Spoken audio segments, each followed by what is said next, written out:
Welcome to the Paranormal Pride. I'm your host, Denise Pridemore, and as you can see, I have my special co-host here again tonight with me, Ron. He loves being on here, especially when we have special guests that he knows personally as well. He also likes to talk to people who are similar to us, married, that investigate, maybe together. I mean, we're hardly ever together when we investigate. We may go in the same time, but we usually split up. Yeah. So I'd like to welcome Richard and Colleen Johnson from Ethereal Voices Paranormal over here in Pensacola, Florida. EVP. Hello, Mom. Hello. So, oh, good.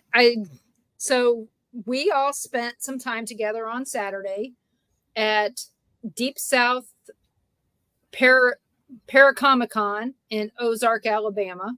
Yep. We all found out that you can make a bunch of left turns and never end up at home. That's right. It's all left turns to get to Ozark. How that works, I don't know. Turn left here. Turn left. Go west.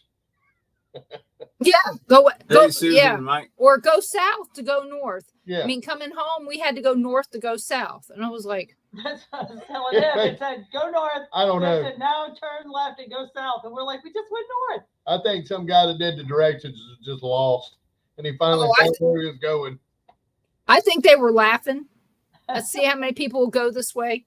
But yeah, I kept thinking this can't be right. Oh, But I don't know. Whatever way we came back, it was a lot faster. We got back in 2.5 hours. It took us 3 to get there. How do you not go the same way and it's half hour shorter? I know. It took us less time to Downhill. get home. We're going south, so it was downhill. It's faster. Yeah, maybe that was it. Yeah, But whatever way we came back, all of a sudden it was like, welcome to Florida. I went, wow, that was fast. Yeah. Usually I can work in the car and do something because it'll take so long to get someplace or to make your next turn. This was, you're going to go on this road for 0.8 of a mile and then you're going to turn left. And he's like, what? I said, yeah. And then, like I told you guys, we turned on this one road. It told us to take this one road, and we're going on this road, and all of a sudden it's a paved road, and all of a sudden dirt. Well, mud. It's like Bob's Road. Alabama. I went, oh no, here we go again. Alabama red clay, and on my phone pops up, welcome to Florida or welcome to Alabama. I'm like, okay. And I said, Ron, it's telling me we're still on the GPS, that we're still on the road. So keep going straight. I had to keep going, otherwise I'd get stuck. Yeah, he gave me this look like. The way it took us, we went around that way. The first time we went up there, we went the way you're talking about, where the road goes onto a dirt road. Yeah. And then it goes up through there, and then you go back on the pavement and keep on going. I don't know. Yep. Some guy said, "Oh, shortcut." Yeah, but ask him how much I love dirt roads. Being a Yankee, ask him how much I love dirt See, that's roads. not- When we went up to the Blakely and up to Fort Mims, and I'm like, where's the pavement? Does Alabama not believe in pavement? No. Like, why is everything dirt road? My car was covered in It's red all clay. back roads. They forgot to build interstate to Ozark. There's nothing, no interstates nearby to get there. I'll tell you though, but the people there are the best people, man. They were the most accommodating, the sweetest people. People at the Hampton Inn over there were great. They were wonderful, wonderful people. Yeah. So you guys got all your stuff figured out then? Oh yeah. Yeah. Yep. Good. Yeah, what it was, they just like charge you, I guess, a flat rate, and then it all comes off after you check out. Okay. It's kind of weird. It's like the money don't come out. It's just like a hold. Yeah. And then when you check out, they make sure that we didn't I don't know, trash the hotel room and stuff, wild parties and things, A lot of the hotels do that. But And then, so it's all good. so I know that we had a great time visiting with you guys. Then, we visited with all these other people. You guys may remember that are out here listening that we had interviewed Lee Triana Terry Brown. Mm-hmm. Well, we got to meet her and her husband, and she gave me For a few minutes. They were she was busy. extremely running around. busy doing work she gave me this and signed it and everything and said, read this story. There's a story in here she wants me to read. But I was, I'd only interviewed her once. I'd never really talked to her except on here. Hey guys, welcome everyone. If you guys have any questions at all, please ask. We talked to her. We talked to, Scott and Jason, and we met the Fox Paranormal people at the hotel. And I mean, and their cake was beautiful. Yes. At the event. When they brought it to the hotel, it had all melted. Oh no. Yeah. And I was like, oh. So long story. I mean, this is a really long story if we get into it. But we went to the hotel. Well, first we went to eat, because I told you I hadn't eaten all day for good reason. Mm-hmm. And we ate, and I'm sitting there and I look up, see if there's any rooms anywhere. Okay. Don't know if we can, even get a room. Okay. So we talk about it, and then we go someplace else. Well, I find a room only at the hotel that you guys were at. All the other hotels did not have a room. So I called and I said, hey, do you guys have something? And the lady who checked us in was the one that was at the hotel when you guys came in last night, the young lady that was there. Mm-hmm. And she said yes, and I said, I'll call you back, because I had to tell him. What's funny is we go there and there's a whole buttload of cars. He's thinking that there's not a room left by the time we get there, and we walk in and I have to wait and wait. He calls, says, come on, let's go. There's no rooms. And I was like, I haven't even been able to say hello yet. So get up there. And I said, do you still have room available? And she said, yes. We got in there. After that, we decided to go downstairs. We were going to sit at the pool or something. Well, because of the rain, everything was wet. We couldn't sit at the pool. So we come back in, and that's when we see Fox Family Paranormal out there talking to the girl who had checked us in. Mm-hmm. And, so we hear what's going on, and we walk over there to provide support if necessary, or at least validation of anything that's said by the, Fox Paranormal. And it's strange, but we felt compelled to stay there. So, when you came in, we'd already been sitting there over an hour. Oh, yeah. Longer than that. Yeah, well over an hour at that point. And, we get, and I know that Richard heard part of the conversation. Yeah. It was an amazing, a bunch of amazing events put together is what it ended up being. And the more I listened to her, the more I thought that the only person that the people that were there that could help, I felt was Jeffrey Lepper and Maria. Yeah. I felt like that's what was needed. So not 10 minutes later, Jeff walks in the door. He goes, he decides he's just going to take his stuff to his room and he's going to come and sit down with us. So him and Maria come back and sit down and talk with this lady. And by the time her shift is over at 11 o'clock, we've already got arrangements made for Jeff and Maria to go to to her house and basically do not really a clearing, but closer to a deliverance than anything. So she looked at me and she said, will you come? She wanted me there. And I was like, I just didn't feel like it was. You see Tom's comment. Yes, it is. It is, Tom. I mean, I didn't think that she was going to ask me point blank. She says, I feel like I've known you forever. And she wanted me there.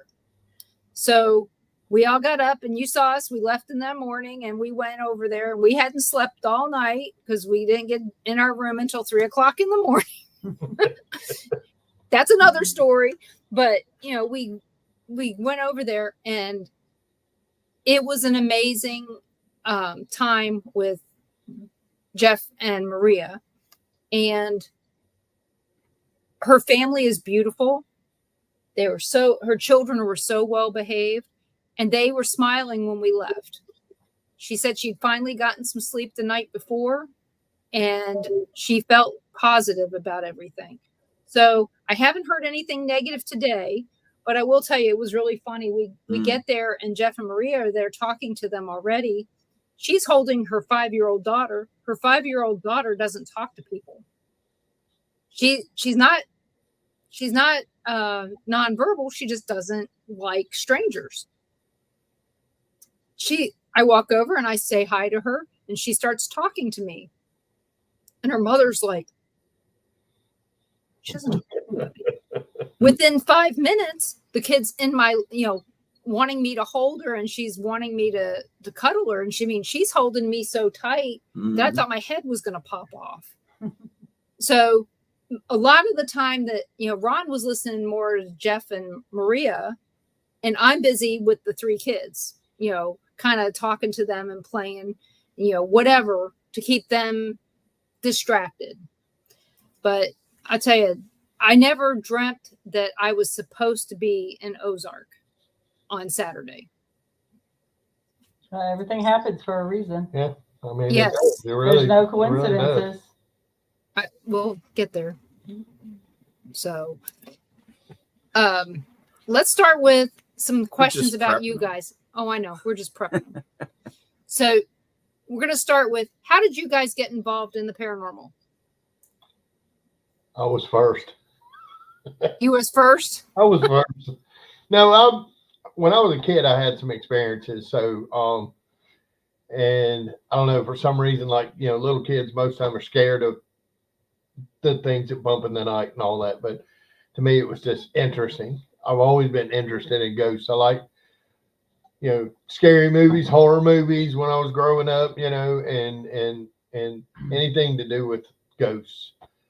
We had a lady that was in our house when I was a kid that you could see her every now and then. And that was the first time I ever saw anything. So I don't know, my whole life I've been interested in it. And then on a whim, me and some friends decided we were going to go ghost hunting, for the first time.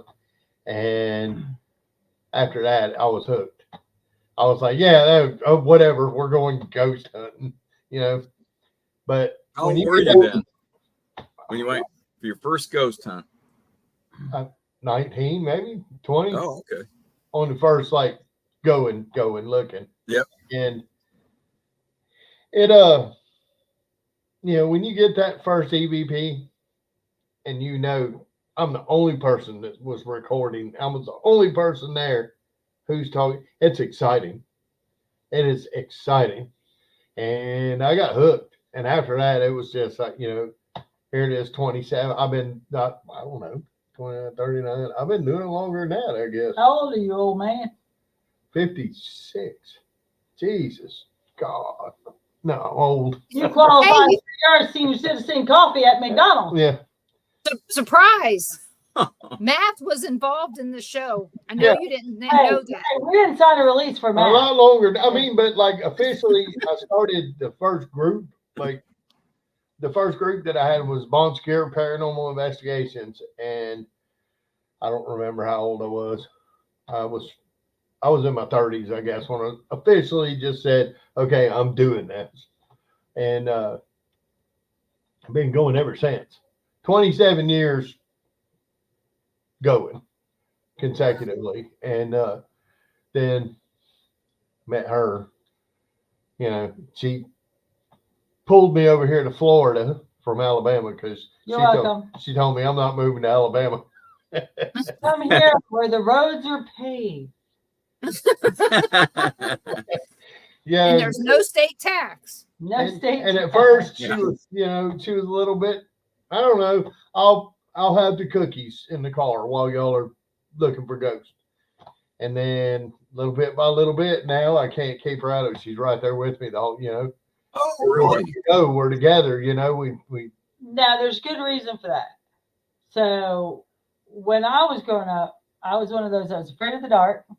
I was, you know, grew up in the 70s, but I was afraid of the dark. And I remember being about 6 years old. My basement in my house, I grew up in New Jersey. And so we had a Cape Cod style house, and our bedrooms are upstairs, where it has like the attic where you have a room on each side with the walls that kind of, the ceiling walls that kind of go on an angle. And there's like an alcove, and then you have stairs that go down. You have the main floor, then you have the basement. And the basement was always terrifying as a child. I don't know why. It was always terrifying. It was a finished basement, but that's where the laundry room was. And you always felt like something was watching you from under the stairs, or something was going to grab you from under the stairs going up the stairs. So if you had to do your laundry, you would run downstairs, run upstairs, run downstairs, run upstairs. And when I was about 6 years old, I woke up in the middle of the night downstairs in the basement in the middle of bags of old clothes, just laying there. Have no idea how I got there. I would have had to have gotten up out of my bed, walked down a whole flight of stairs, and then opened the basement door and walked down a whole nother flight of stairs to get where I was and get past my parents. I have no idea how I got there. And that house that basement had always felt bad to me. I remember as a child, I had one of those Lori Walker dolls, you know, where you hold the hands and the feet walk. I remember throwing it out the window, second floor window, when I was a child, because I woke up in the middle of the night. I swore the thing was breathing. And I picked it up and I threw it out the window, and I locked the window. So, you know, I believed in spirits. I believed in the supernatural. However, I was so terrified to acknowledge it. I was like, if I acknowledge it, it's going to come for me, you know? And then I moved into my house in Gulf Breeze when I was married to my first husband. And it was 1.5 floors. So the upstairs had 2 bedrooms, an office, and a bathroom. And then the downstairs is where the master bedroom and everything else was. And the upstairs always felt wrong. It never felt right. And before we had children, we literally never used the upstairs. We turned all the air off. We never went up there. And we even gated it off so the dog never went up there. And then when we had our first child, he started talking about the Sparkle Man. He would see the Sparkle Man. And from the time he could speak, he would talk about the Sparkle Man. And he'd walk around waving, bye, bye, walking up to the garage door, bye. And I said, who are you talking to? He'd point to the garage door and go, him. And I didn't see anything. But he would talk about the Sparkle Man. He'd talk about seeing his legs, just his legs going up the stairs. And when he was about 5, my ex-husband made me move Danny upstairs and put him in his room upstairs, which much to my dismay. And I would lay in the bed until he fell asleep because I was so afraid there was something up there. But I was like, nope, put it out of your head. Well, he was would talk about the Sparkle Man. Up until we moved out of that house, he would talk about the Sparkle Man. So that's how we met, Richard and I. Because when I got divorced, I went on a dating website, and he was my prime match, like my number 1 match. And I was looking at his hobbies, and it said paranormal investigator. So I was like, well, now I finally have someone I can talk to about this, because, you know, I never made my son feel like I didn't believe him. I never made my son feel like he was crazy or he was imagining it, you know, but I didn't know how to help him. I didn't know how to work with him. I didn't know what to tell him to make him feel better about what he's seeing and experiencing. But I 100% believed him because I had felt it up there. And so far, the Sparkle Man, all he did was watch. He would stand in the doorway and watch them sleep, or he'd stand at the top of the stairs and watch them coming up the stairs. He only watched. So he wasn't interacting. He wasn't aggressive. So I just messaged him and I said, so just wondering, I'm not hitting on you. I'm not trying to date you. I just need to ask you a question about paranormal investigation.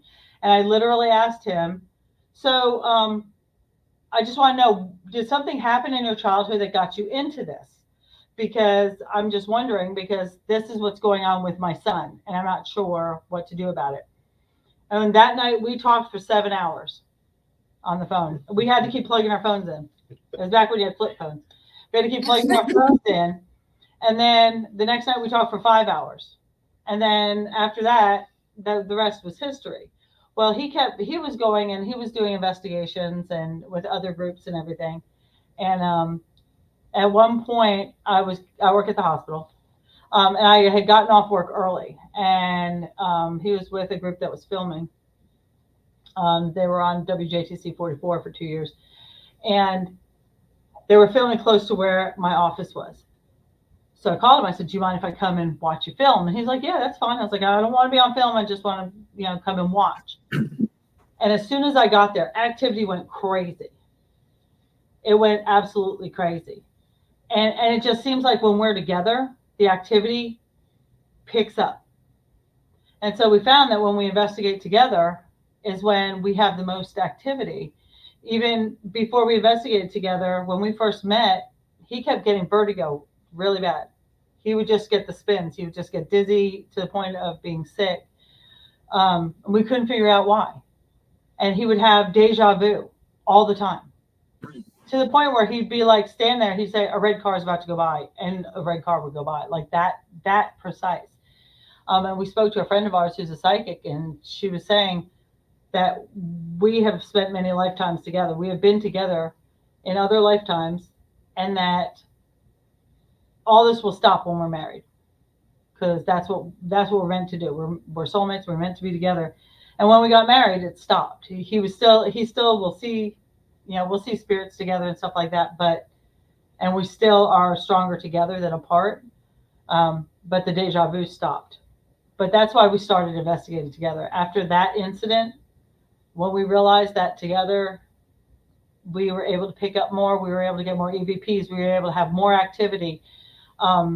That's when we started investigating together. And when we left that group, we decided to start our own group of Ethereal Voices Paranormal. And it's just me and him in the group, so that we can investigate our way, without, because everybody has their way of doing it, or the way they want to do it, or, the way they want to gather evidence or whatever. And when you're a couple, it's nice to be able to do it the way you feel it should be done, Well, when you're in a big group, you have to have all these people agree that you want to go to this place. When it's just you two, you can just say, "Hey, I want to go," and guess what? We go. Exactly. So, and there's sometimes where he'll just be like, "Hey, let's just get in the car and go drive and see what we feel," and we'll just stop at this cemetery, or we'll stop at this place, or we'll walk around this place, or, and we do that sometimes, which you can't do with a big group, and you don't have all the. A lot less planning when it's just two people. Yeah. Because each other's schedule, you can just go do it, and I don't know, it's just. You don't have to deal with personalities, I've had and egos, and. I had my I had my own group before years ago, and it just got bigger and bigger and bigger and bigger, and there were so many people, and it was kind of overwhelming, when you were trying to organize who's going to do what, who's going where, what spot you're going to be in. Now we can just go and do our thing, and it's a lot more fun. And I saw somebody ask a question on there. Oh yeah, we'll get there. Okay. Believe me, I ask every question that shows up in the chat room. It will be asked. I guarantee it. All right. So and you find too that you don't have to deal with people's egos. You don't have to deal with that kind of stuff too. That's a lot too. We've run into that too, where people are like, "Oh, well, I want to investigate, but I don't want to do, evidence review, or I don't want to do looking into the place and looking into the history, or I don't want to look for new places to go, or I don't, And at least when it's with us, if he doesn't want to do it, I just make him do it, Right. See, when you're married, it's easier. Yeah, it's got too many people to satisfy. Yeah, you just have to you can't dinner. Exactly. I'm like, I'm trying to tell people go, how can it be that hard? I said, look, if we go and investigate a place overnight, if we're there for 8 hours and you have 6 digital recorders running the whole time you're there, that's 48 hours of listening that you have to do. Not to mention, at a minimum. So, it's not just going and having fun. And that's what happens is they want the fun part, but they don't want the hard work part, part. the work part. Yeah.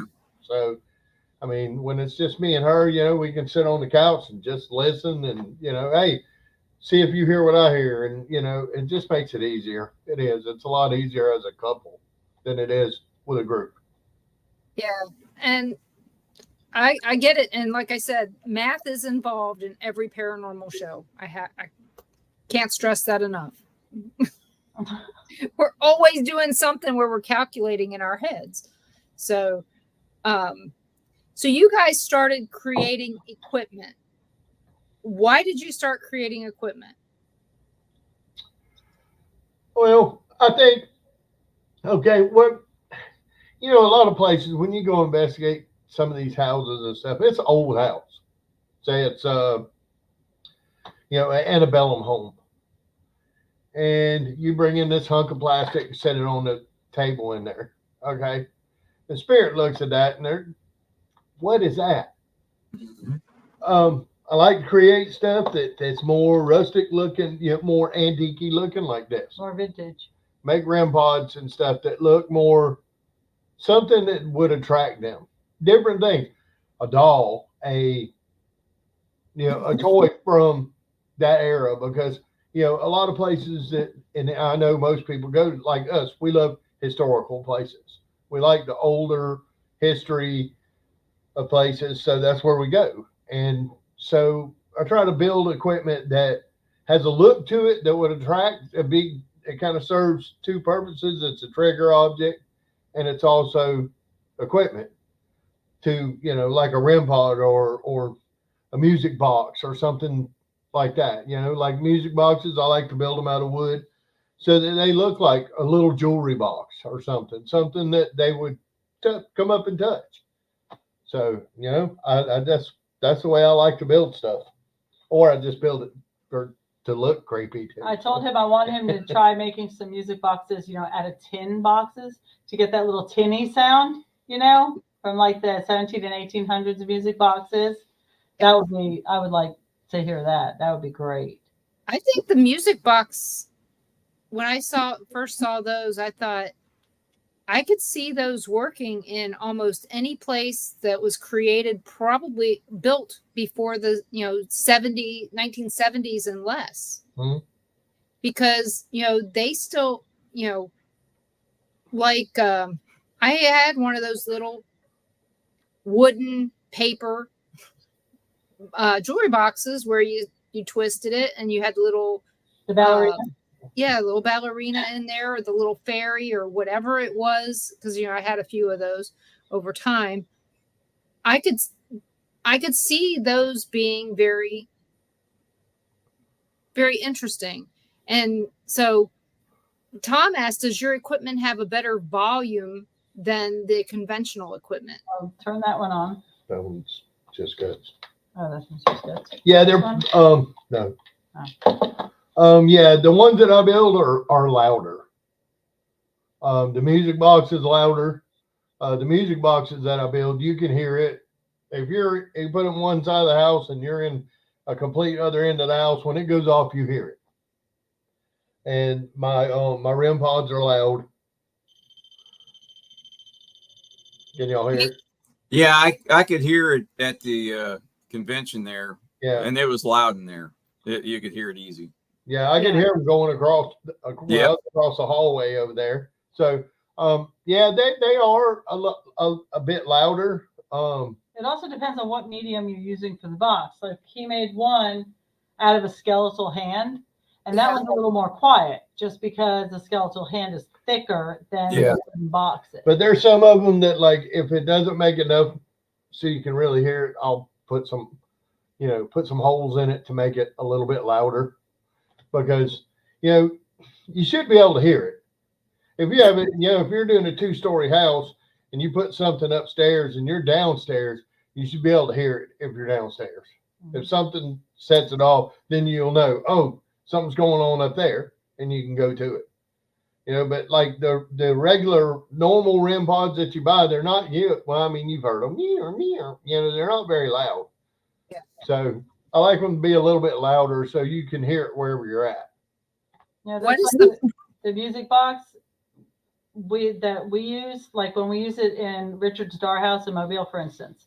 The children's rooms are upstairs, and the children love playing with music boxes and toys and stuff like that. So the music box is really effective up there. So you need it to be loud, especially if you're downstairs, so you can hear it. So in that case, you know, we have one shaped like a coffin that we use, and it projects pretty well downstairs. What is the price range of your equipment? Just depends on how much I put into it. From $30 to yeah, I can make them $100? like these, the little plastic. I can make just a real quick one, the little plastic ones, $35 up to 125, somewhere around there. But never like some of the stuff online. I'm just like, and that's one reason I like to build it, because then I can help people that want to start ghost hunting get some stuff a little bit cheaper, because it's not a cheap hobby. No. And some of the equipment that, you know, you go, golly, I'd like to have that. And then you look at the price and you go, oh, never mind. You know, I'll make it myself. So, you know. See, like one this size is 85. But he also made one much smaller, that's 65. And then he has a medium-sized one that's 75. The music boxes go for more because it takes more to make them, because there's switches and lasers and I think those are funny. These are cool just because they're creepy. Yep. Oh, and they're really loud. Yeah, you very can loud. hear them very well, especially if you're standing next to it. Mm-hmm. It's really loud then, but across the room. And it has a, you know, like I put an extra large antenna on it. So, well, when it's up and I'm holding it, it goes off. But it has a wider range than a regular REM pod. So something doesn't have to get quite as close to it to set it off. So. And how much are the doll head ones? What's their price range? Two different sizes. This one's 100. That's the large. And then I have a smaller one that's like $80, and then which is more, the head is the size, this size. And then I have the ones like I'd call it more novelty. I made it just for somebody that wants to collect stuff like that. So the one with the hand that was on our table, that one was 125. And it has the skeleton hand with the head on top. Yeah. I'm gonna make one though that's like the Technics. I know I've seen robotic hand that like moves across the floor, you know, they'll walk. Yeah. Make one like that, but when it gets set off, it crawls towards what's setting it off. So that would be Colleen said that you were working on something like that. That would be really cool. Yep. So we do have a question here now that we're talking about equipment from Gary. He asks, what's your favorite devices for investigating? Recorder. Old school. An actual cassette recorder. Actual cassette recorder is the best for getting EVPs. And I don't know why. I've gotten way more EVPs on a cassette recorder than I've ever gotten on a digital recorder. I think it has to do with the magnetic tape. I do too. Mm-hmm. Do you guys transfer it to digital after, you know, like when you're analyzing it? Do you transfer it to, say, something like Audacity or something like that to analyze it? Yeah. And to me, it just, I don't know, the gadgets and the you know, the digital recorders and all that stuff are great. You know, they're great. They're easy to transport, all that stuff. This, for anybody that's starting to ghost hunt, that's all you need. Something to record with and a camera. That's it. But my favorite is this. We use, because that's what we base a lot of our investigating on, is vocal communication, EVP. That's why we're EVP. So we use a whole array of different types of recorders, different brands, because all of them record a little bit different. All of them have different frequencies, the way they record. So some you might pick up something, some you might not. but my favorite is the tape recorder. Of course, for me, I love the Spirit Box. The SB11 is my favorite. I love the SB11. But I mean, tried the live EVP recorder? No. No. I don't know anyone. I know people. I mean, Some people. You can utilize a I had headset. once though. Just wear the headphones and you can hear it as it's recording. Right. That's what I was getting ready to say. Dan asks, "Do you make a ghost box?" Yes, I have one right here that I built. So, how good is it? It's excellent, right? Yeah. It's not very big. It's the one like I said, it comes along again with the money that people charge for building things that cost you $40 to make yourself. Yeah. It's this like this. Okay. And it has reverb and the noise gate. So you plug the SB11 into it, and then when you turn it on, you can take out the static. Takes all that out, so all you get is the voice, and it just gives you clear voice. And then you can put a little bit of reverb in it, whatever. But he's a tinker. He likes to tinker. So Dan asks, what would it cost to build him one? And you just said about $40 is what you've got into yours, right? Yeah, something like that. I got the little the amplifier at the music store, at Guitar Center. Oh, Dan, you got all this stuff laying around the house. I guarantee you have most of it. It's a miniature amp. It's a noise gate pedal and a reverb pedal, and then you plug your SB7 or SB11. Yeah, he's got it all. Into it, and that's how they make a Spirit Box. All it is the regular SB11 parts that do the scanning. They just use that to take the noise out. That's why all you hear out of the Spirit Box is the voice. That's all it is. It's the same thing. Yeah. Well, Dan builds electric banjos and rebuilds guitars, and I believe he used to build guitars. That's it. That's it.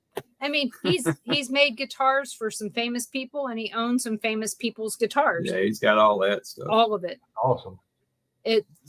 And he's my cousin. There you go. So we felt that ghost hunting gear was so expensive, and so I was like, I bet you could build that because he could fix anything. Richard could fix anything, and the way his mind thinks is just amazing to me. I fixed the sink at the hotel. You did. He fixed the sink at the hotel.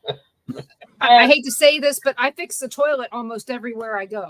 And it's because I can't stand it when it's not working. I always fix it.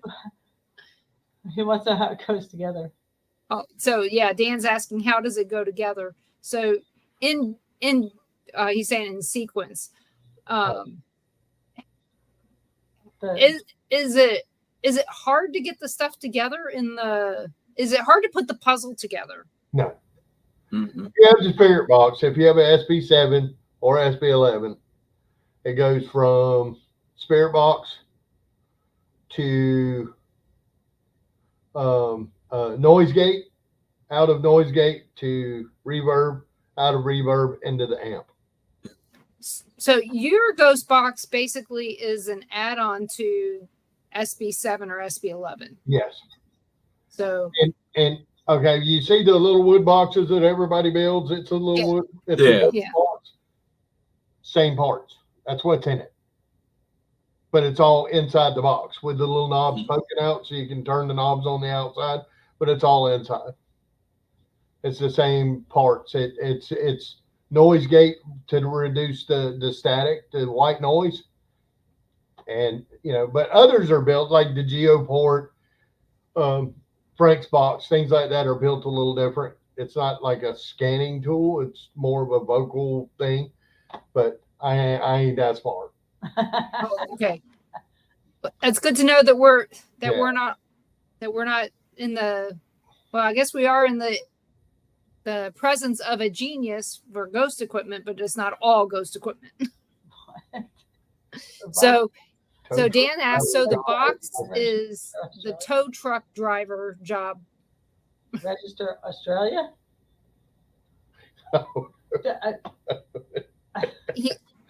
Apparently it's something I don't know anything about. And you're not supposed to smoke the sage, dude.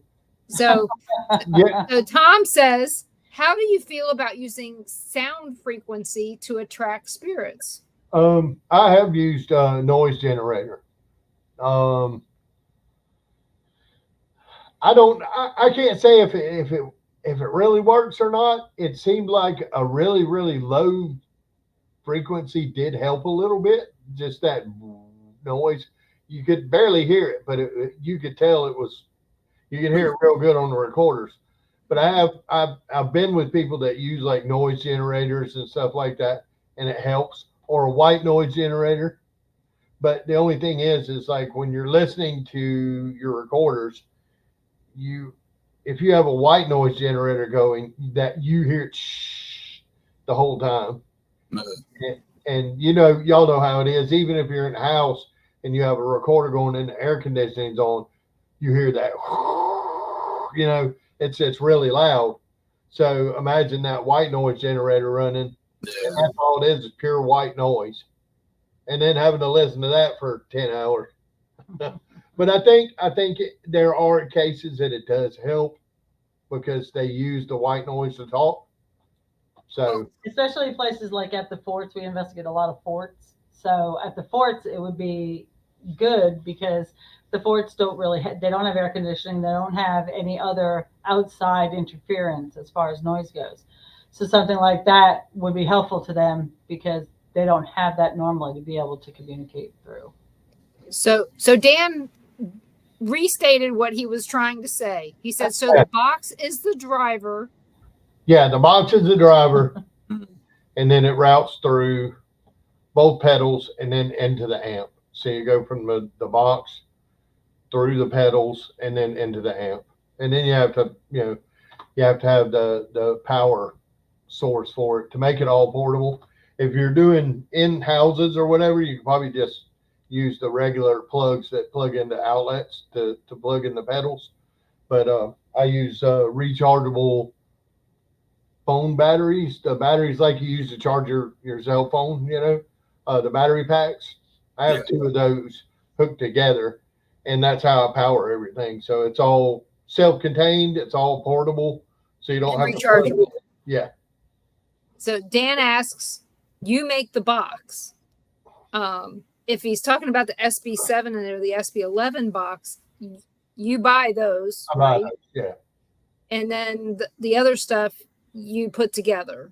Yeah. Mm-hmm. Using stuff that's meant for something else, for something ghost hunting, like we did with the Radio Shack hack. Mm-hmm. But back in the day. That's what you have to do is there's no specific science to any of this that we're doing. But I just feel like one day you always try something, even if you go, I don't know if it might work.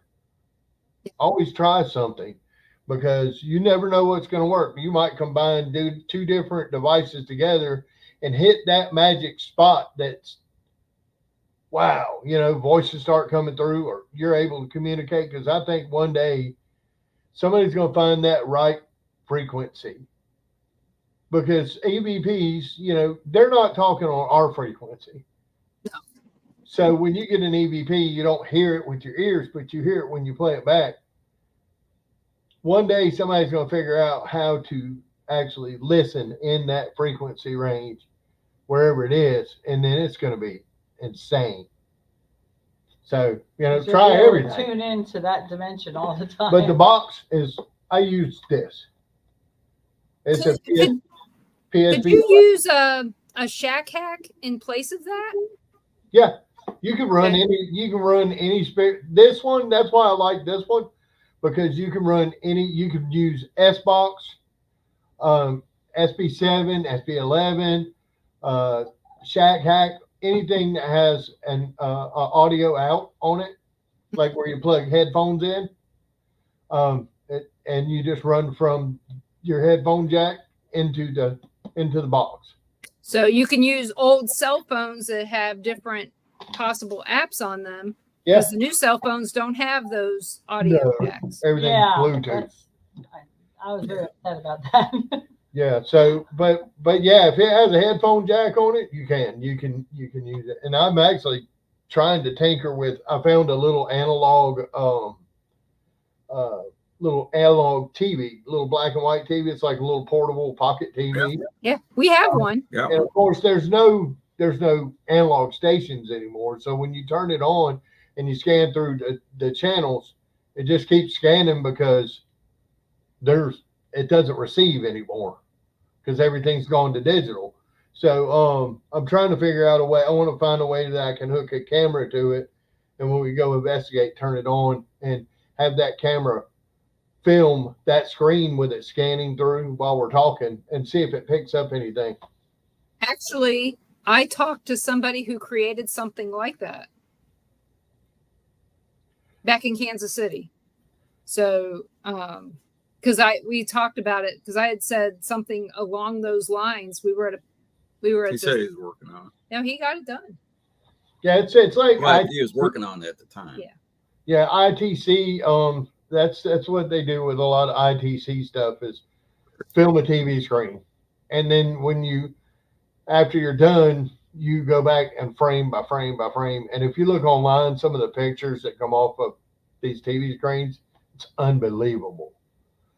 Yeah, I told Ron, I said, you need to see the movie White Noise because that was, I mean, it's very similar to what people are looking for that you're talking about. Yeah, same. Yeah, exactly. Yeah, and if I don't know, I've sat and watched TV where it's like that, and you get those flickers in there, and you just keep waiting on that face to come up. So, I mean, we don't know. That's the thing is nobody's going to, all these people claim to be, I'm an expert in the paranormal field. No, you're not. None of us know until we close our eyes for 100% sure. We don't know. Is it going to be like you close your eyes and you wake up and you're like, wow, check this out, but there's no doubt that there's something else after we close our eyes, but we won't know till we do, I guess. Yep. Their answers are few and far in between while we're alive. Yeah. So we just got to keep trying different things. That's the big thing to ghost hunting is there's, like I said, there's no set down science of how you have to do anything. Try different things, like us, I bet we've got 12 different brands of digital recorder. Mm-hmm. We got tons. And it's just because if you look on them and you look at the hertz and the frequencies and all, they're all different. So and we set them up all over the place. You get that one that's got all kind of stuff on it, but the next time you use it, another one has all kind of stuff on it. Yeah. So those frequencies, I think that they talk to us in they vary, they differ. I've gotten a phone call and there's nothing but static over a cell phone. Who was it calling? And it doesn't show up a call log or anything. It's just like you answer and it's just like the static sound. Who's calling me? And I've talked to people that said that they've had loved ones that have called them on the phone and they could hear their voice in the background through the static and then it just go away. How do they do that? I know when we were at the Sally house, the lady that was our boss when we were there, her phone would call me. My phone would register, it would ring. Yeah. And she would show me her phone and she never called. One time she was standing right next to me when her phone called me. Yep. And it wasn't her. Yeah. It was like, this is really strange. So, well, I know it happens. After his father passed away November 2nd. And after his father passed away, he was in the kitchen, I think it was, doing dishes or whatever, and his phone rang. And it was his father's friend, like best friend or his old partner. So he had the phone and he said hello, and he was on the other line. His father's old partner was on the other line going, "Hey, what do you need, Richie?" And he's like, "Well, you called me." He goes, "No, you called me." Our phones called each other. Their phones called each other. Neither one of them dialed each other. But my dad always told me, and technically when that happened, my dad was still alive, but he wasn't alive. He was just, his heart was beating. So I knew he was already gone. But, he always would tell me, if I go in the hospital, you let George know that I'm in the hospital. And it was so weird that our phones called each other. And it happened twice. It happened between him and his sister too, where his phone called his sister and his sister's phone called him. And they both answered saying, "Hey, what do you need?" And they both thought each other called, but neither one called each other. And I know what y'all doing this too. There's a lot of stuff that we still got to find out. A lot. There's a lot of we don't know yet. Yep, we just don't know what we don't know. How many times have you been to Fort Blakely? I've been there a bunch. I've spent the night there. I've camped there on the weekends. What we're going to be doing. We'll be helping on an event next month. With Ghost Hunting Housewives. Yep. Yeah, make sure you bring some skater spray. Bring bug spray. I got it in the bag already. Yeah, the skaters. I hope it gets. Skaters are everywhere. I hope it gets cool for They you. got us when we were there during the day, so yeah, we knew. Yeah, I think when you go there, the most active place in there, because some people go to the battlefields. If you go in the back part where the old town was, there was an entire town. Right. Street signs, and when the war was over, they took up every board, every brick, and left. And that's why it's not there anymore. But back there, that's the most active place. Is back there where the old town used to be. Like they have the old jail and all that. That old jail is right there, but across from there is where the old town was, and that's the most active place there is in that old town. I don't think we made it back that far. Yeah, we did. Did we? We drove right through it. That's what I said. There used to be. I think there was a town here. Yeah, they had some kind of like, I don't know, buildings that they put up or. Yeah, they said there was everything that the people that were there needed. It was there. Yep. And then when the war was over, there's nothing there where they were at. They picked up everything and left. Which I thought was unusual, because usually when they abandon a town, they leave the buildings and everything. They just take their stuff and go. But they took everything. They tore it all apart. Everything. They did something similar at Fort Scott in Kansas. They started taking it all apart, and then another war happened, and they needed it because they started to take it apart after the War of 1812, and then the Civil War started, and they put everybody back and said, "Oh, our mistake. We got to go start over again." That whole area is like that up through there. You can go. There's a big neighborhood at Spanish Fort Estates, and you can drive through that neighborhood, and there's historic markers in people's front yards, and part of a trench or part of a bunker or part of something from the Civil War. It all up that road 225, all up through there. There you go out in the wood and find trenches, and because it was all part of the Civil War. So that was a big battlefield. They had it was a lot going on over there. I guess the Blakely River drew a lot of stuff to it, same as Mobile Bay. Oh yeah. So plus we got all the forts we have just on the ocean side. Yeah. Fort Morgan. I think Fort Morgan out of all of them is the most haunted. You guys gone over to Fort Gaines? Yeah. I've been to Fort Gaines, Fort Morgan. Fort Pickens. Fort Pickens. Well, we've been to all of them except for Fort Morgan. But Fort Gaines, we went there on vacation. We were on vacation on Dauphin Island. And talk about mosquitoes. Oh yeah. That we went down there 6 weeks ago.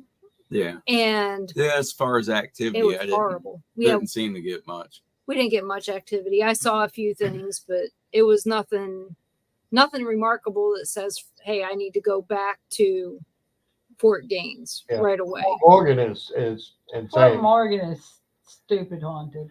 There's so much going stuff on there. You can get, I mean, you go down there and it's just EVPs, and you know, I've gotten a picture of an apparition there, and they used it on Expedition X and based their investigation off the photo that I took. They caught a full body apparition going across the hallway on camera. I've seen so much down there. I mean, I've seen 3 full body apparitions and then a half that was just legs, a set of legs. A little white dog. You hear gunshots, cannon shots, bells. They sound like ship bells. It's weird. And they caught it on the episode of Expedition X too. It's ship bells. You would hear them, but there was nothing out there. No ships in sight or anything. You'd hear bells ringing just as plain as day. I don't know where to come from. Tecumseh, maybe, I don't know, because the Tecumseh sank right off the right up from Fort Morgan. So, but yeah, it doesn't help that Mobile Bay is only, in its deepest spots might be 10 feet. Yeah, it's not. It's not very deep. No, unless they dredged out the middle more. The channels are dredged out, but a lot of it's not very deep. People think when they go over that Bay Bridge up there, that water ain't about that deep. Oh, I know. 6 inches deep up there by the bridge. Can you imagine what they would find though if they would dredge all that out? We used to when I worked on the shrimp boat, Mobile Bay, we would drag up Civil War, like they look like bombs, like little miniature bombs. Yeah. All the time, get bombs and cannonballs and stuff like that in the shrimp troll. So some of them had like this stuff leaking out of them. So you just throw them back overboard. They're going to explode or something. But there's the Tecumseh's out there, and from back in the Civil War, to damn the torpedoes and full speed ahead. That's where that came from, was when they were coming into Mobile Bay. Yeah, over at Fort Pierce or Fort Gaines.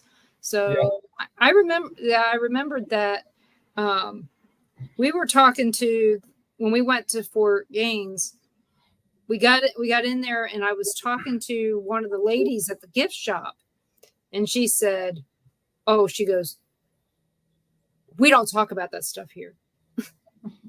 I was like, I said, make you guys a lot of money if you open the place up for, let some group do tours out here at night. I said, you guys make a lot of money. And she's like, nope. She goes, can't do it. Well, Fort Pickens is the same way. Fort Pickens said, we don't want to be known as haunted. Right. We want them there for the history. And I said, well, but if people are going there to investigate, you're bringing the history back to life. People are going there, they want to learn more about the history to know what they're investigating. So you're opening that history back up, and you're opening up people's interest in being there and learning the history, because it's not going to be long. Fort Pickens is going to be in the water. Oh yeah. I mean, and you only have so long to be able to investigate, and you can't rent it out to investigate a for a ghost hunt. You can't do that. Because it's part of the National Park Service. Right. You can't go out in certain parts with equipment. Yep. So it's the law. Yeah. But battleship, USS Alabama. It's gonna happen one day. I want to go. We need to adopt a kid and put him in the Boy Scouts. When they spend the night on there. Yeah. Come on, Richard. Take my backpack. Put on the Boy Scout uniform. Just tell them. Just say you're a big kid. You have a glandular problem. I have tried for years, and every time I talk to somebody, they're like, "Well, you know, they don't want that kind of reputation. And I was like, have you looked online? USS Alabama is listed as one of the most haunted places in Alabama. Ever since I first saw it, I wanted to go. You can go on there. Just Oh, I know. can't investigate. I've done stuff like if you go early in the morning and you know there's nobody there, and go walk around the ship and just go into places with a just take a recorder and a camera and just do your thing. Yeah. What I did, I mean, paid to get in, so like I said, is there a time limit? How long you're in there? no, you can once you go in, you pay to get in, you stay all day. Oh. And they have the ship, and then they have the Till they submarine close. too, right? Yeah, they have the submarine and the ship. So Yeah. but I mean, submarines are weird. The I'm just saying, I was in the USS Torque in Baltimore. It's in the Inner Harbor. And being in a submarine is, you think being in a boat, a big ship like that is unusual feeling for when you think about your basement. That's what it feels like in a sub. Yeah, I couldn't do it. Mm. Nope. Yeah, I feel like a tuna fish. that's why I was in the Army. Yep. I was on land. And I get seasick, so that wouldn't work out well. Well, I was in the Air Force. You didn't want to spend 9 months at sea with all your best buds? No, I have no desire to be on a ship or a submarine. Stuck out in the middle of They the didn't ocean have too many women in the Navy back then. 3,000 dudes. Yeah, not my thing. Yeah, but his dad retired. I have too many things to say about that, so I'm not. Yeah, my dad was Navy. My great grandfather was a admiral in the Coast Guard. So Richard went Army. And I was like, yeah. My dad was Navy. And my grandfather was Navy. Both of my grandfathers, I believe. I was Army. So yeah, go green. I think that's why we like investigating forts so much. It's just, well, it could also be from you being from up in an area where a lot of battles happened, revolutionary, pre-revolutionary, and then you had, Civil War battles, and, just where you were at in New Jersey. Mm-hmm. I mean, I know that when I was in Patterson, they talked about the pre-revolutionary war and the wars between the settlers and the natives. All that kind of stuff happened all the time back before we can remember anyway. But it's the history in that northern part is so important. And I'm not discounting the history here, because the history here is amazing as well. But it's a matter of how, there weren't very many Revolutionary War battles in Florida. Right? It's mostly from probably South Carolina on up. Because they saw the beaches coast. And they were like, yeah, we got a better idea. All the way to Massachusetts. Oh. Too hot and humid in Florida. Let's go up. It's too hot to fight. Once the first people died from malaria, they were done. But in the end of October, I'm taking him up north again and taking him to Philadelphia. So we're going to Philadelphia. Mm-hmm. He wasn't sure if he wanted to go back to Gettysburg, because we've been to Gettysburg, and I said, we go to Philly, they have Eastern State Penitentiary. So we're going to go to Eastern bucket State. List.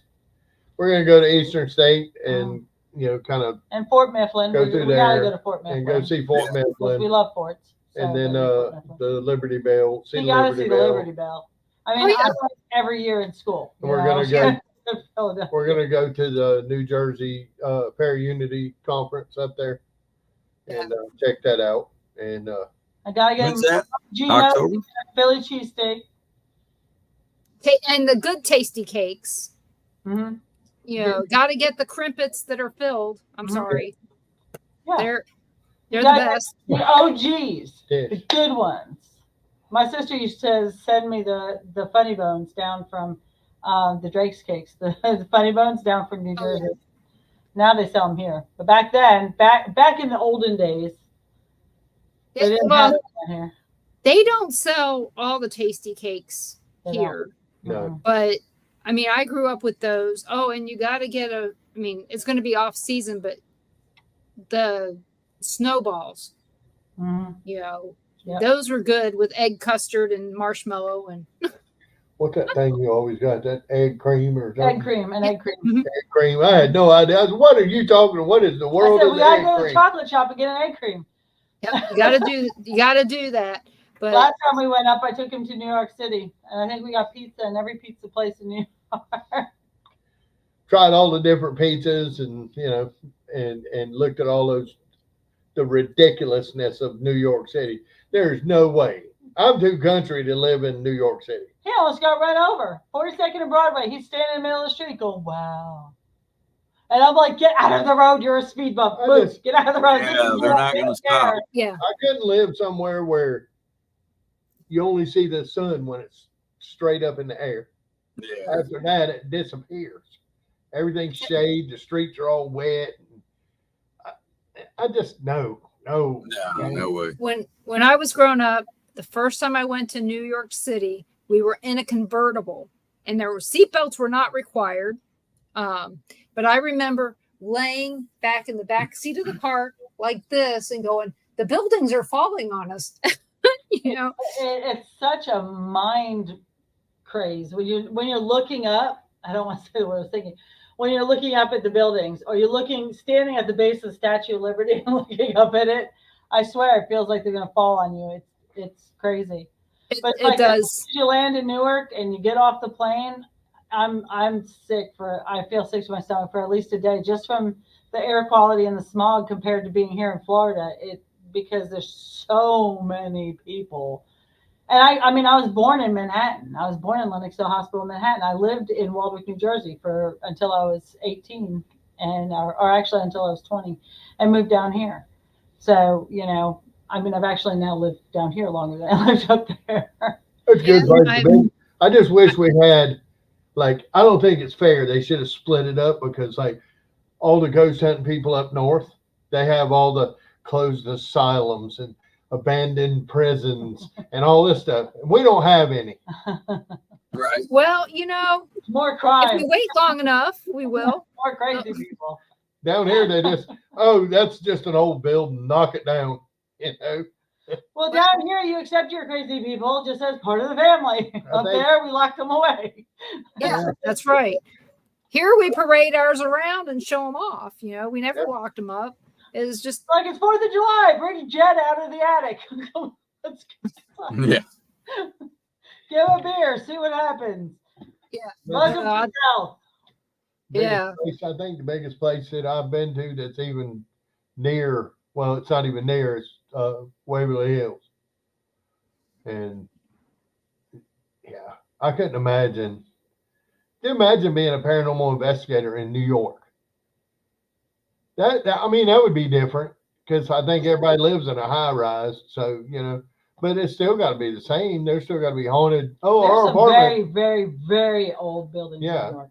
Very There old. are. I mean, remember what they said in Ghostbusters? And, They never built them like this. mhm. You just never know which ones have selenium beams. Yeah, that's what I was thinking. It's like when I was there, I was like, well, you got all these skyscrapers. Where does everybody live?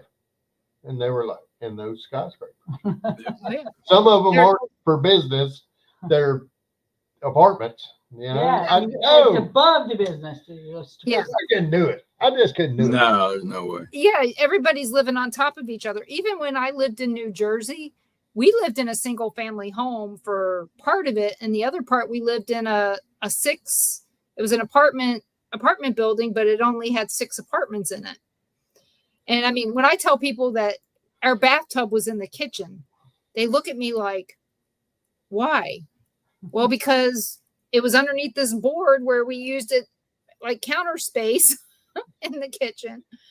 And that's where we took our baths, was in the kitchen. There was no shower. You know, it's just the way that it was in those apartments.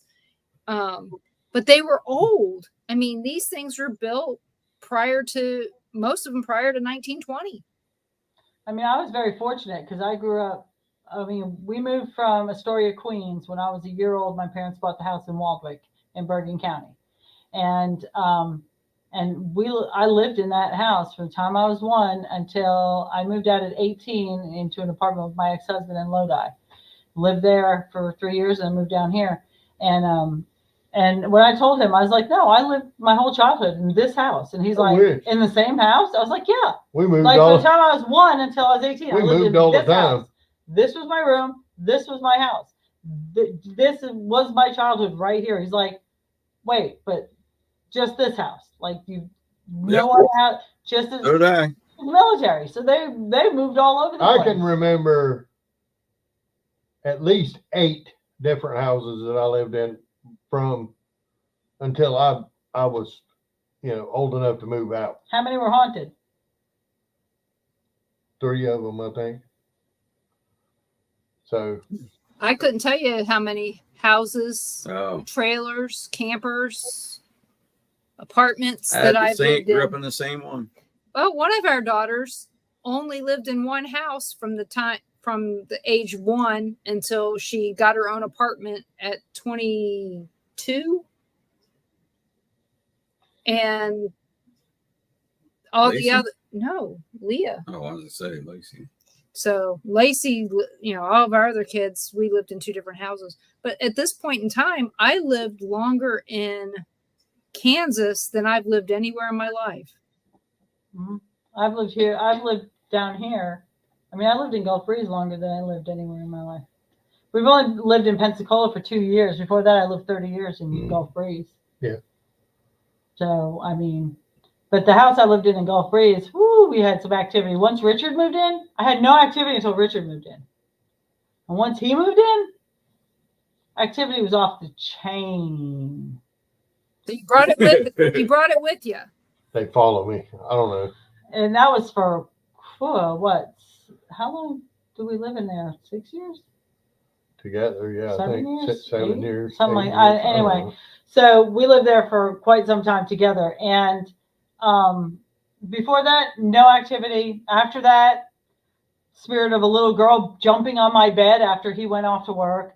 I had knocking on my window at 5 a.m. We had someone locking our deadbolts. You would see what looked like a girl, 18 to 20 years old, long dark hair with a black hoodie over her head, walking past the window. I thought it was my daughter, Katie, coming home. And I'm waiting for her to come through the door, and she's not coming through the door, and she's not coming through the door. I open the door, and I look outside, and Richard, he still smoked at the time. He was sitting out there smoking. I was like, where's Katie? He goes, Katie's not here. And I was like, I just saw her walk by. He's like, no, nobody just walked by. But I saw this person walk past, and I had seen her several times. She never came inside, but I would see her go by these windows in the front. There was a neighborhood spirit of a man. He was an older, tall, thin man with dark hair, and he wore a bathrobe, kind of like Ricky Ricardo used to wear, like the 1950s, those thin bathrobes. And he was seen all over the neighborhood. It wasn't just our house. I called him Tony because to me he looked like a Tony, but he all over the neighborhood. And you would hear him making coffee, like you'd hear the mug going down on the counter. You'd hear like someone making coffee, and you go out there, there's nobody there. But I'd be washing dishes. I'd look up, and in the reflection of the window in front of me, I'd see him standing behind me. I turned, he's gone.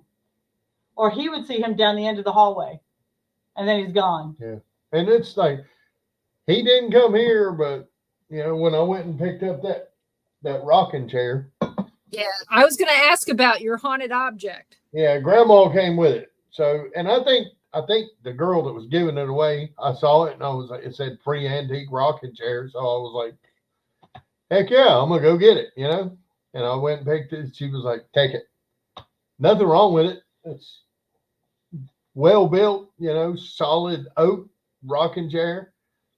But brought it home, and it's turned a couple of times. Anything you put on it, like we put some boxes on it. Went out of the room, came back in, the boxes are on the floor. Yeah, the stuff. If you put it in the seat, It'll get knocked on the floor. We have two You just cats. got it today, right? No, Oh, it's been a while. No, we've had it for how long? Oh now? no, we've had it for 2 years. 2 now. years, I guess. okay. We got it right after we moved into this house. The cats won't see, you know, cats will sit on anything. You bring Did you put a camera on it? box in No. the floor, Mm-mm. they'll Never sit put a there. camera on it. We don't investigate in our own house. The only time we ever did No, we don't anything either. like that is when I was At on the the other treadmill at the other house. And this tells you how long ago this was. I was running on the treadmill. Now you saw my knees when I was walking. I was running on the treadmill and I had my iPod in. And I'm running and I'm singing loud and off key and I'm running. And all of a sudden someone in my ear goes, "Hey." And there was nobody in the house. My daughter and my son's baby mama were outside, and that was it. And I turn around, there's nobody there. So I jump off the treadmill. It's still going. My iPod's still playing. Took my earbuds, threw them over the treadmill, and I went outside and I smoked at the time. I chain smoked like 4 cigarettes. And I called Richard. I said, "Where are you?" And he said, "I'm on my way home." "Why?" And I said, "Someone said hey to me." And he goes, "What do you mean someone said hey to me?" And I said, "Someone said hey to me and nobody's here. Come home." So he came right home and we did an EVP session. And he said, "Are you the one that's been locking the doors? Because someone kept locking our deadbolts. You need a key to lock the deadbolt from the outside." And we would come home and the deadbolt would be locked. And he said, "Are you the one that's been locking our doors?" And we heard, "Yeah." And he said, "You need to stop bothering my wife. If you don't stop bothering my wife, I will make you leave, and you know I can." And he said, "Let me stay." Clear as day. So, and after that, No problems with him after that. no problem. He used to mess with my son, though. When my son would be alone in the house and he'd be showering, he would hear knocking on the walls, cabinets opening and closing and stuff. But he was alone in the house. But yeah, he wouldn't have any other problems after that. But I think that's the only time we ever investigated in our house. I think with the chair, we brought grandma with it. And I think that's why that girl wanted to get rid of it.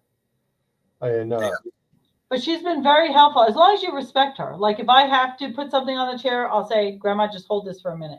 I'll put it on the chair. Or if I'm going to polish a chair, I'll say, "Grandma, let me just clean up the chair a minute." And I'll clean it up. that's all it gets is a blanket on the back.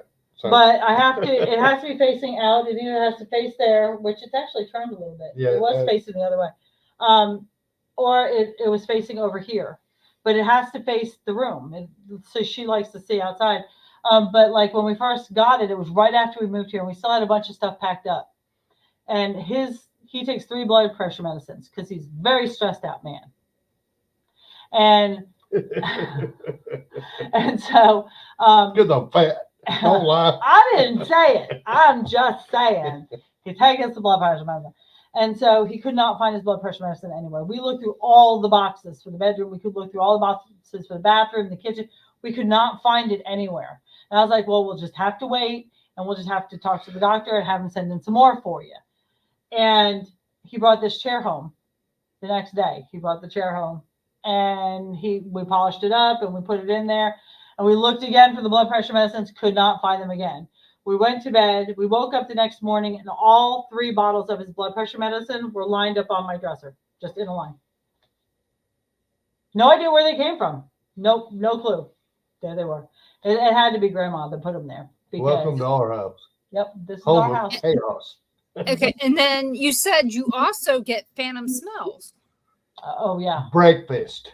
wonderful, beautiful. This woman loves to cook for some reason because she 3, had to 4 be o'clock in the morning. Great grandma cook. Yeah, because you wake You up know when you and get to Grandma's house. it's strong enough it wakes you up.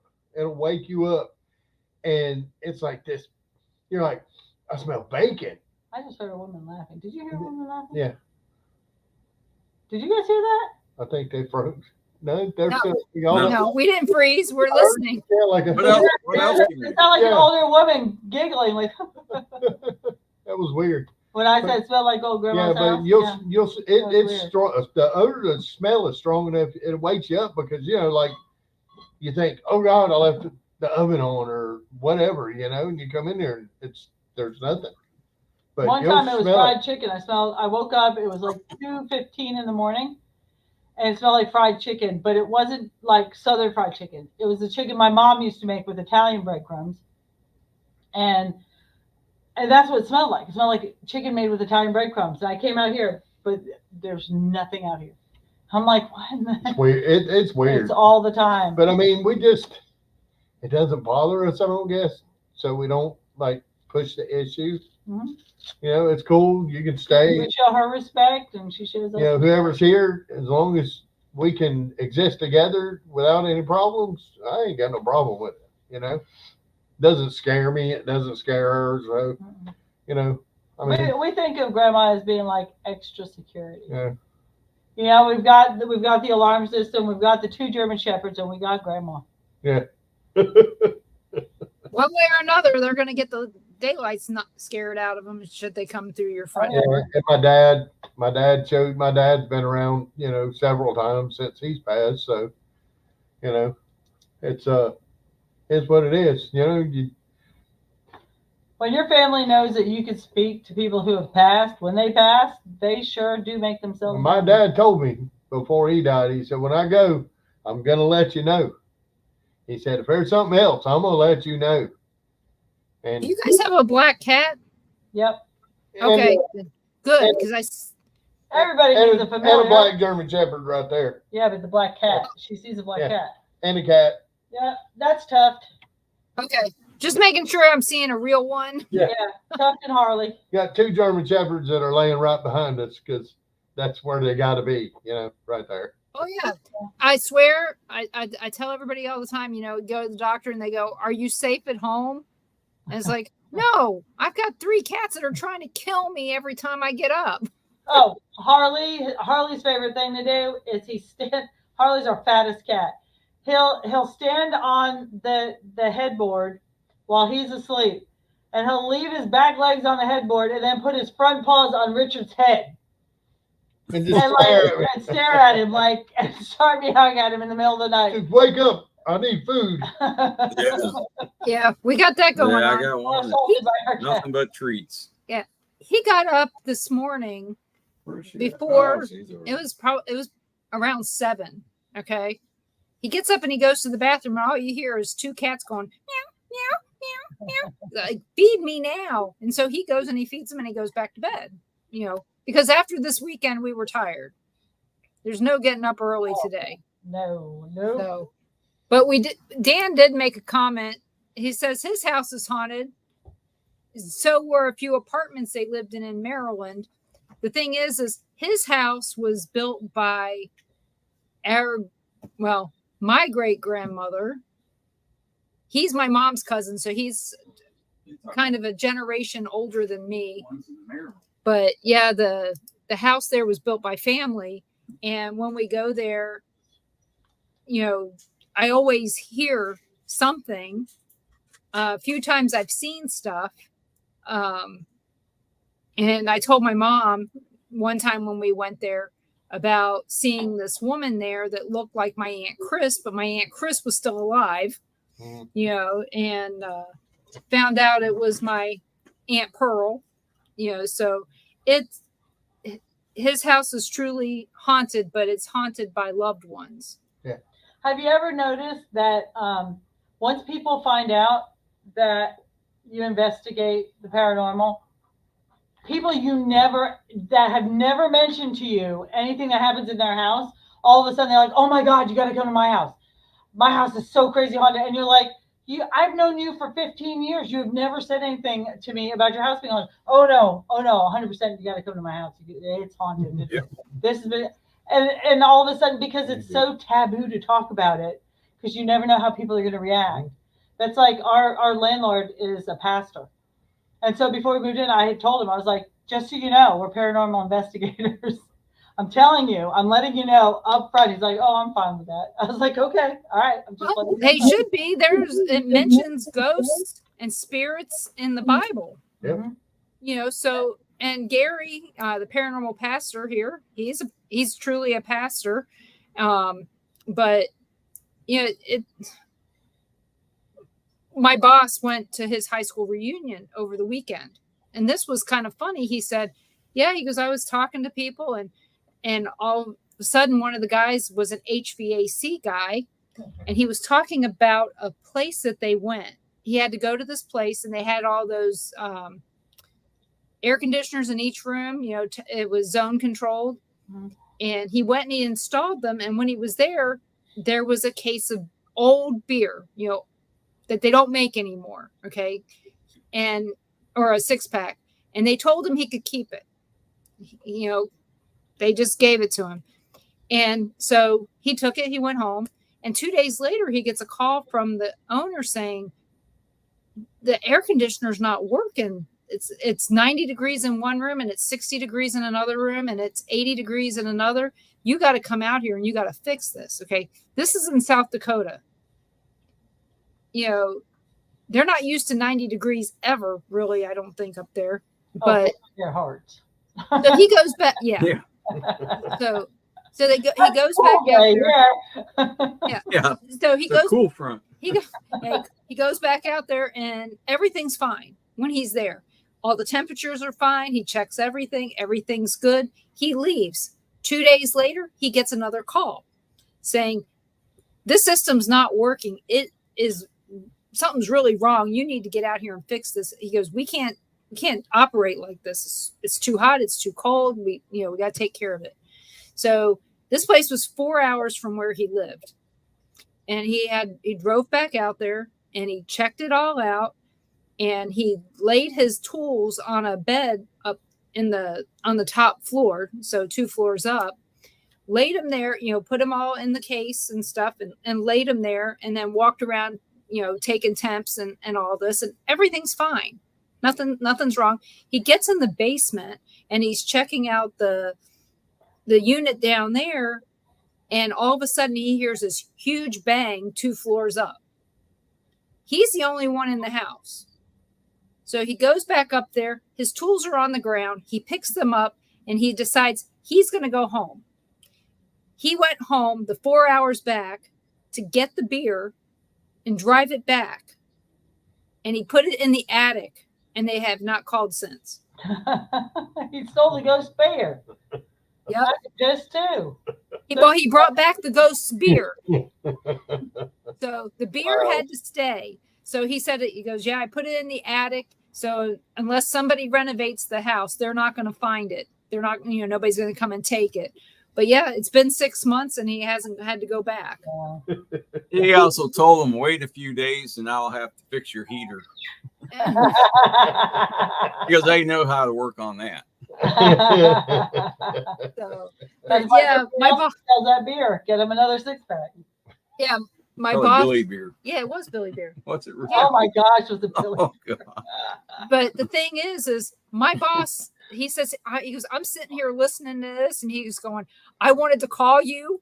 So this was on Saturday. He's like, I wanted to call you to have you listen to this. He goes, he wasn't the only one. He goes, this other guy I went to school with, he's an insurance guy, started talking about all the things that happened in his house when he was growing up.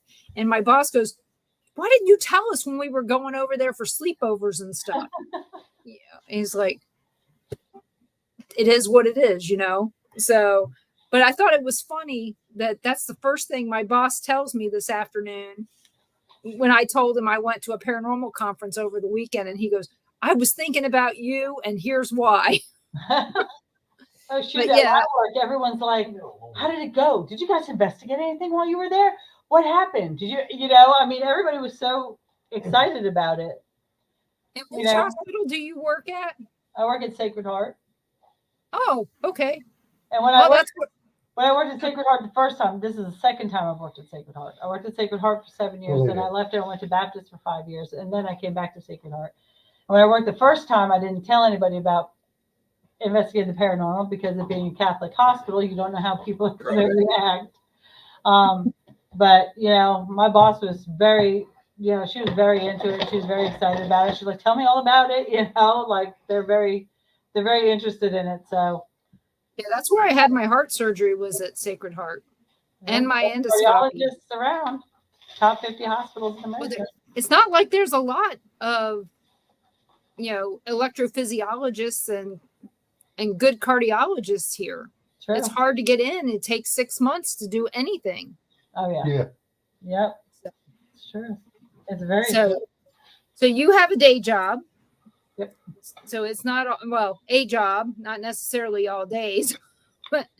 but you have a day job. Richard, do you have a day job? Well, I'm retired. He's my kept man. I do. He's my manservant. Yeah. I make him. He makes dinner and he cleans the house. Yeah. He polishes my workout sneakers and walks the dogs. Oh, you're full of it. And cleans the bathroom. I do. I like to scoop the cat litter once in a while. I was waiting for him to say, I do. Yeah. No, I do. I'm retired, but I do handyman. I'm a handyman. I do handyman stuff. You guys need to hang out. Yeah, that's what I was thinking about doing. Yeah, you guys need to hang out more. I told you, he can fix anything. He can fix anything. Yeah. He has worked on air conditioners. He's done metal I work. work on He's done cars. welding. I don't think since we've been together I've ever taken my car to a mechanic. If the kids have a problem with their car, first thing they do is they call Richard. He's changed out AJ's spark plugs in the parking lot of Starbucks. I mean, that's Sounds like your dad doing he stuff. does the CV axle on Danny's car in the driveway. I mean, that's just. Yep. But some of the stuff he's done has been awesome. Yeah. He changed one lady's shower into a closet, and I mean, it was awesome the work he's done. Yeah. So I just doodle around, pretty much. Doodler. Yeah, you guys need to hang out some because that's really what he's been wanting to do is something along those lines. Yeah. Yeah, rehab houses. Yeah. And Yeah, I've been a mechanic. I've Yeah. got been an electronics engineer. Got electronics degree and everything. He's also an aspiring gigolo. I'm just a gigolo everywhere I go. Yeah, I thought about the whole male stripper thing, but They'll pay you to put your clothes back on. I'd make a That's lot what of I money. told Ron earlier. I said, Come on. Oh my God! Come on, my eyes are blind. What? Yeah. You're blinded with the light. No, I mean, It's too white. I don't make any money ghost hunting, so I gotta make up somehow because we don't charge for anything. So But the thing is we should not ever charge for something we can't prove or disprove. Yeah. It's not like that we can go and put out our little thing and your ghost is right here. Exactly. We can't. Oh, I got it right here. Let me take it outside for you. Yeah. Not the movies. Yeah. Somebody told me at the Paracon that there was a group that went to this lady's Was house. it Scott Temperman? Yeah, they investigated this lady's house, and then they told her that there was a witch in her house. Oh God! But they had to pay her to get rid of it. Oh yeah. They took the witch out in a plastic bag out of the house. Oh, of course. See, those are the people that They need to find them. make all of us look bad. Yep. Yep. And I cannot stand that. One of my friends, you guys may know her, Alex Matsuo, she wrote a book, and it was one of the first books I read before this show. One of the books that I read for this show back when I first started doing it. And she said the worst thing that anybody can do is tell somebody they have a demon in their house because everybody after that has to prove that they don't. Yep.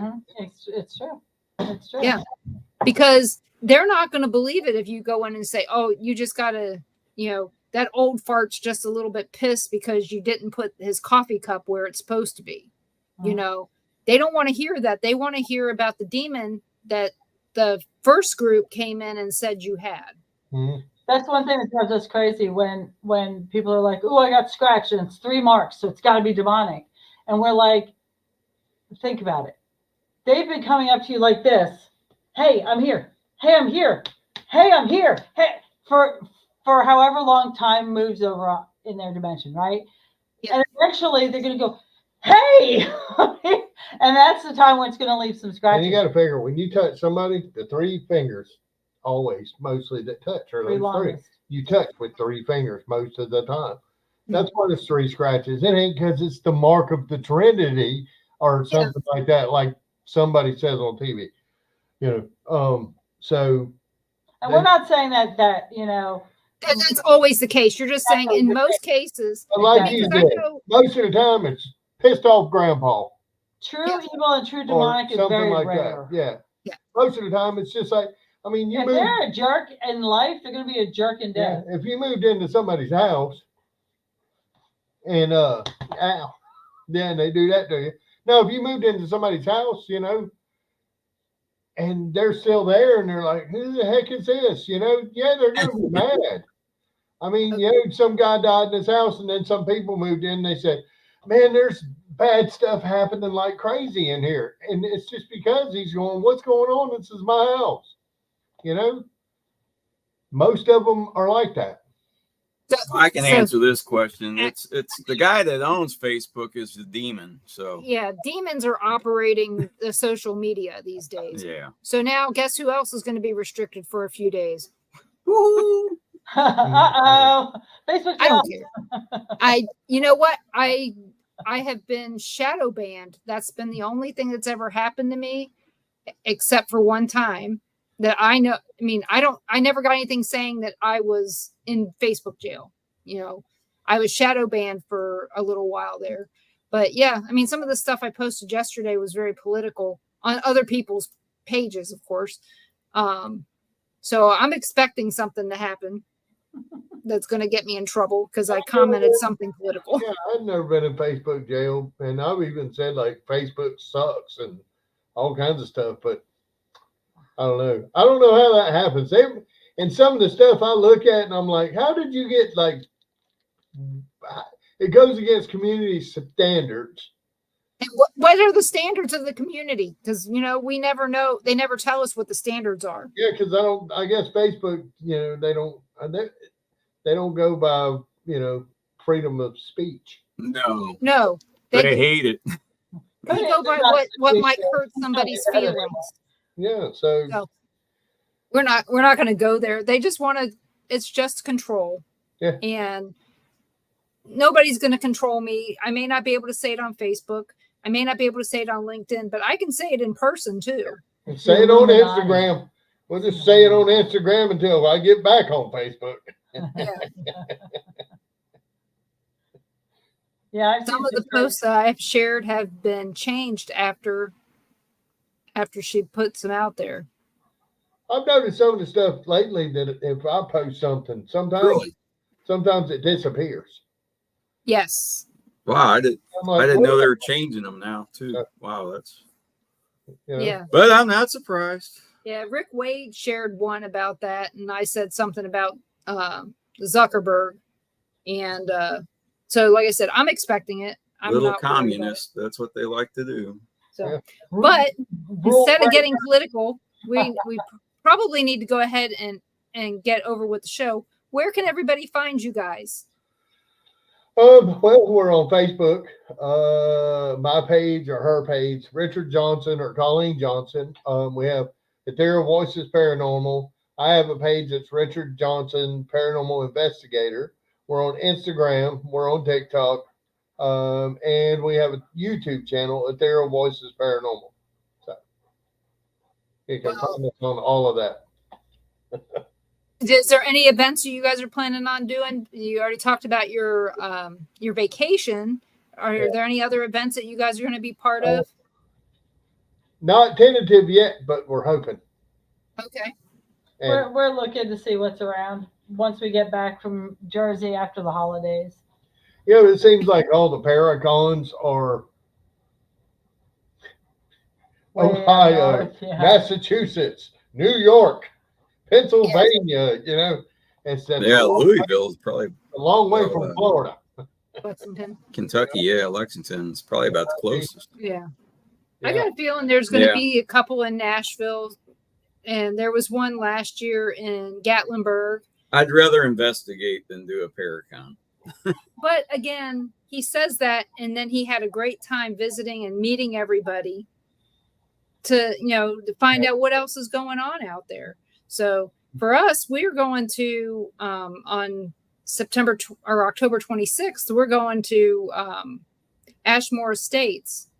So I can't wait for that, but that's because I'm going to be seeing people that I love, and I can't wait to see them. I'm hoping next year for in Ozark, we'll have a lot more paranormal groups that participate in Deep South Paracomic-Con, because there weren't a whole lot of paranormal groups that were participating. It really wasn't. There really weren't. And so I'm hoping that more of the paranormal community will come out because, like meet and greets, just so we can compare notes and compare places and, have you gone here? Have you guys seen this? What have you guys gotten here? That's the kind of stuff that we should be doing is talk about that kind of stuff. And make sure you put October 10th, 7 p.m. on your schedule for the Milton Paranormal Meetup. We're going to be doing that again. We had such a good response that, like I said before, Dan and Kitty, we're planning on going to Gettysburg. But with you guys, it'd be great to have you guys out there. Gonna do the Gettysburg Bash. We'll do that. So, but I'd like to thank everybody for coming on and listening tonight, and all your questions and comments. And join us next Monday night at 7 p.m. Central. I do have a guest scheduled. I forgot his name, but I haven't looked at my calendar. I can sit here and look on my calendar while I'm talking to you, but isn't that kind of rude to be looking at my phone?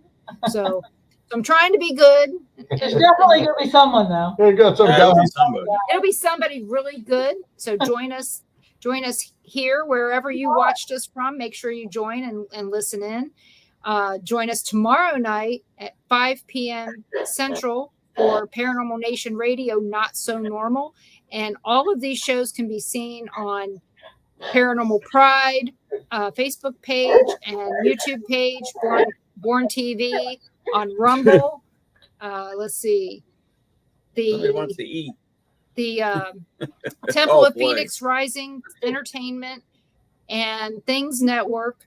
So, and Bill of Rights on Facebook. So make sure you guys check those out.